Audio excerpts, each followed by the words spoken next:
This last summer, a group of us here at Highland went down and visited the E2 Church of Christ, and one of the big highlights of that time down there was spending time with Crescimento Limpo, Clean Growth, and Mark and Ali Kaiser and their ministry there. And so I'm excited to be here with Mark and kind of talk a little bit about that ministry. So Mark, tell us a little bit about the origin story of Crescimento Limpo, where it began, because I know it has a great story about how you all started. Sure. So Crescimento Limpo started in Ali and my house. We basically weren't thinking of doing an organization. We just thought we have time when we can invite people in for a meal, and what if we invited in people that wouldn't have a place to have lunch otherwise? So we actually just started drawing out little maps from the bus station to our house and going around and delivering them to people who are on the street and looked like they might not have a place to eat. They started coming, and pretty soon on a weekly basis, we had a house full of the homeless population of E2 every Friday.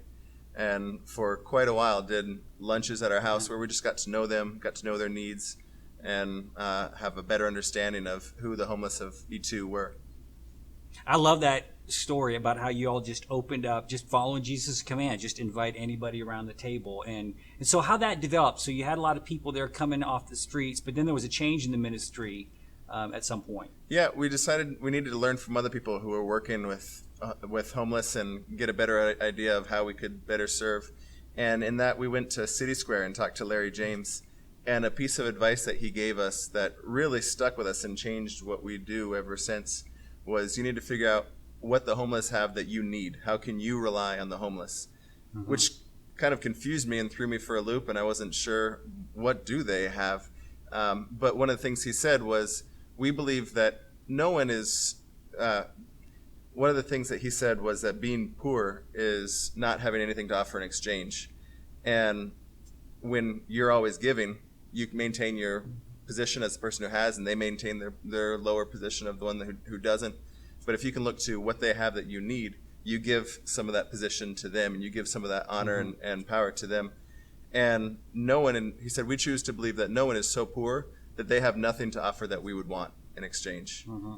And so we actually had a day where we said, man, it's been really good to have you guys come in, and we've enjoyed doing these lunches, but I think we're going to do a transition, and so we're not going to do these lunches for you guys anymore.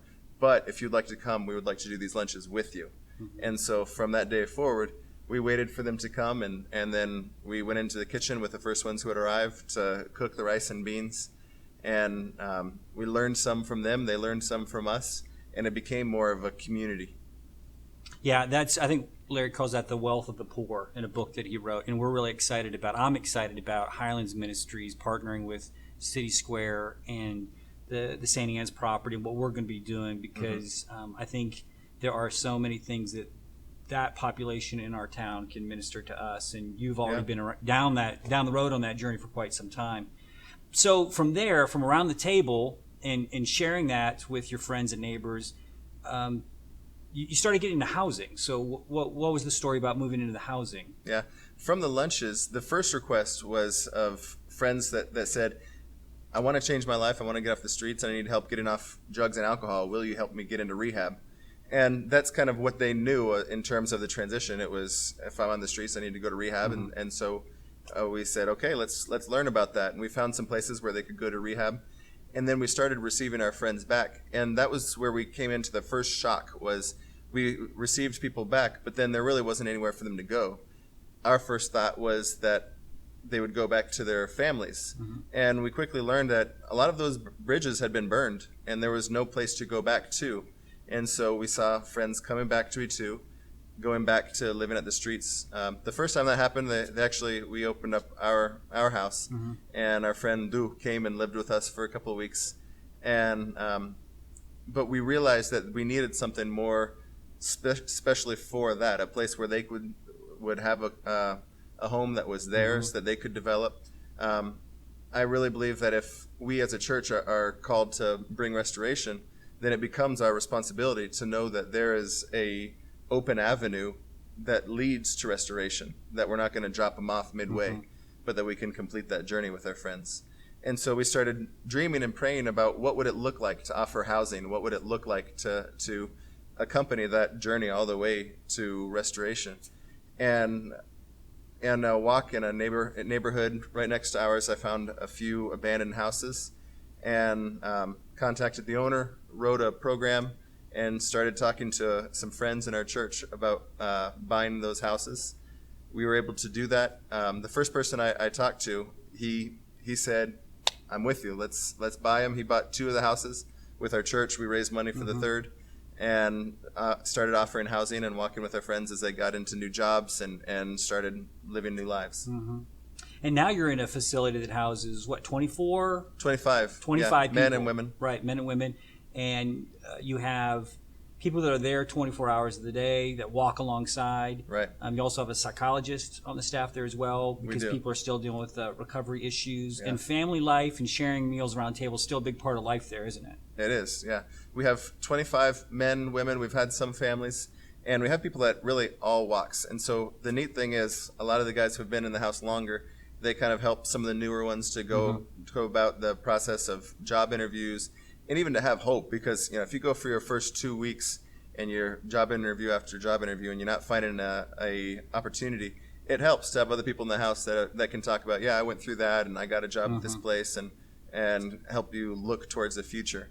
And our monitors, we have 3 monitors that are there, so around the clock there's someone that they can come to and talk about the frustrations of their day and how they're learning to deal with new stresses. Like you mentioned, we have Bianca, our psychologist, that she does individual sessions, and she also leads group counseling classes. Yeah. And we've have a group where we've been doing the Celebrate Recovery program also, and just walking with them on the new challenges of sober living and living where you're not just receiving, but you're also contributing to the community that you're in.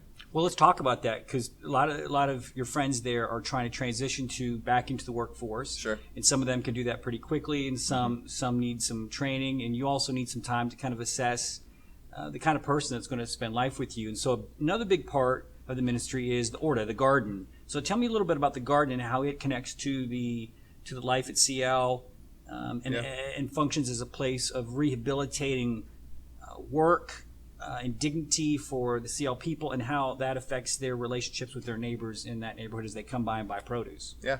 One of the first things that I realized was I need more than just an office setting to really know how someone is doing and if they're ready to walk this new walk. And so we decided to start a garden. We looked at a number of locations and found an individual who said, "I have this lot that's not used. I'm planning on using it for a parking lot, so give me today to talk to them, let them know that I'm not going to do that anymore, and you can use it for a garden." This was about a year ago in May. We got into this lot and started building, first just doing some raised beds, then we started working on building a bathroom and a kitchen facility, and now have a pretty extensive aquaponics program, aquaponics system that's set up. And when someone is on the street, we can say, "Hey, come and work with us for a while." And we spend a week just getting to know them, getting to know if they're serious about a transition, what their issues are that they need to work with. And then out of that more hands-on experience, when we sit down with them in the halfway house and talk to them about their issues, we have more concrete data to work with in terms of helping that person know what their own issues are and make a good progress towards living a new life. Yeah. And I know gardening is a big deal here at Highland, the garden over at Grace, the garden over at Freedom Fellowship. But the aquaponics down there is a pretty interesting kind of thing that you've done. And I know that we've had some people down. Drew Bowen is one of them that went down there and kind of learned a little about the aquaponics system. And it's just a beautiful model of sustainability, but it's also labor and work that can help somebody who's come out of addiction find some self-worth and dignity in, because I think you sell we do, some of that produce to neighbors there. Yeah, every day the neighbors come and buy produce from us. And the idea behind starting the aquaponics, there's a couple pieces of it. One, I knew it's not a huge lot, and I wanted it to be sustainable. And so my concern was being able to produce enough food in a small amount of space that I would be able to have the sales to make it sustainable, to pay for itself. And so by aquaponics, we're able to produce a lot more in a small amount of space. And so as every day the neighbors come and buy their produce, we have a better shot of making that a completely sustainable program. And also, it's just an interesting system to learn from.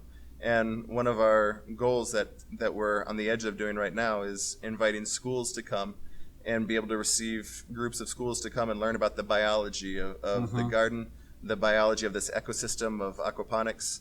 And with that also use it as a tool where we can talk about recovery, talk about why this garden was set up as a place to help people who are in transition, coming out of homelessness, coming out of drug addiction, and that this would be a place where there can kind of be some preventative measures also to help kids think about the choices that they're making. Mark, the other thing that really impressed me was how this isn't just a ministry off to the side, but the family at CL has really connected to the life of the E2 Church of Christ. Yeah. And so tell me a little bit about that connection, about how that group has been received at the E2 Church and how you've blessed them and they've blessed you as those boundaries are crossed and as new friends, surprising friendships are made there. Sure. The people who come to our house, who come and live with us, some are Christians, some are not, some are atheists, some are have a number of different lines of faith.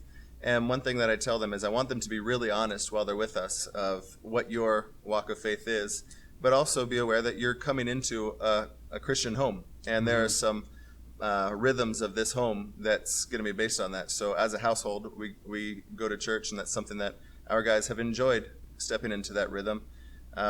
And on a weekly basis, our guys bring coffee to church. They contribute. They've been in the choir. They've contributed to our church in a number of different ways. And our church members have learned to see them as not just those guys from CL. You'll notice if you go to E2 on a Sunday morning, you can't really tell who's Crescimento Limpo guys and who are just church members from any number of other homes, because it's very intermixed. It's become a very healthy community where our guys have not felt like outsiders. They felt like, okay, this is home. Just like Crescimento Limpo is my house, this place of worship is also home to me. Yeah. It's such a beautiful thing to see, and I'm still just amazed to kind of bring this back to the beginning. It all began when you and Allie opened your house and your table up to homeless people on the street, and all of this has emerged out of it. It's changed the neighborhood, it's changed their lives, and it's changed your church.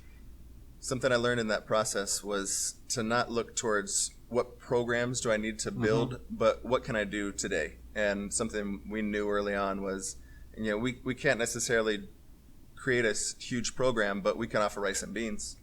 And through that, I wouldn't say that we ever had the mission of creating all this. We really didn't. But as we served God with what we had in that day, he just kept adding a next little piece and a next little piece and a next little piece to the point where I can really look back now and say, this wasn't me, but we serve a greater God, and this greater God has been active here. Yeah.